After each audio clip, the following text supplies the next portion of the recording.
तो आइए देखते हैं कलीमुद्दीन अहमद के बारे में। कलीमुद्दीन अहमद का असल नाम रहीमुद्दीन अहमद था। लोग उन्हें रहमू कहते थे, जैसा कि उन्होंने खुद अपनी तलाश में जो उनकी खुदनविश्त है उसमें लिखा है। याद रहे,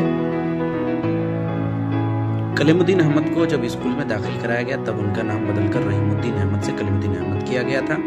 कलीमुद्दीन अहमद 15 सितंबर 1908 को पटना में पैदा हुए।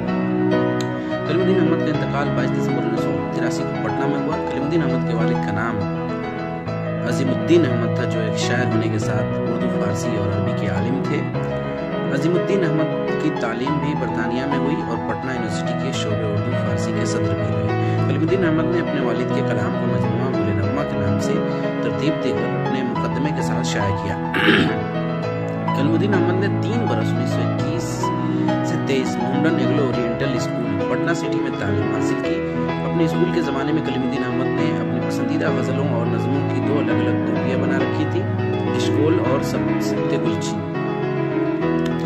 गज़लों के लिए मखसूस किशकोल नामी कापी में वली, दर्द, जलाल, नूह, एहसन मारवी और रियाज खैराबादी की गज़लें होती थी।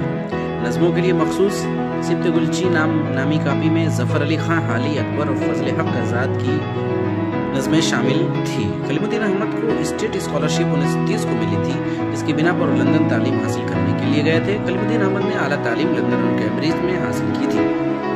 कलीमुद्दीन अहमद की शादी अब्दुल हफीज़ की बेटी सफ़िया बेगम से हुई थी, जिन्हें वो अन्नी कहा करते थे। कलीमुद्दीन अहमद ने प्रोफेसर गिब्स से अरबी ग्रामर और प्रोफेसर विलियम से अल-फ़खरी पढ़ी थी।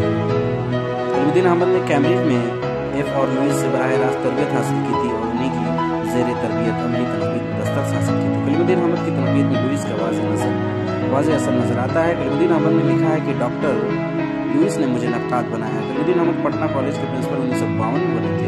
कलीमुद्दीन अहमद 14 सितंबर 1967 को सरकारी मुलाजमत से बर्दोश हुए थे। Kaleemuddin Ahmad Bihar school examination board के चेयरमैन 1976 में बनाए गए थे।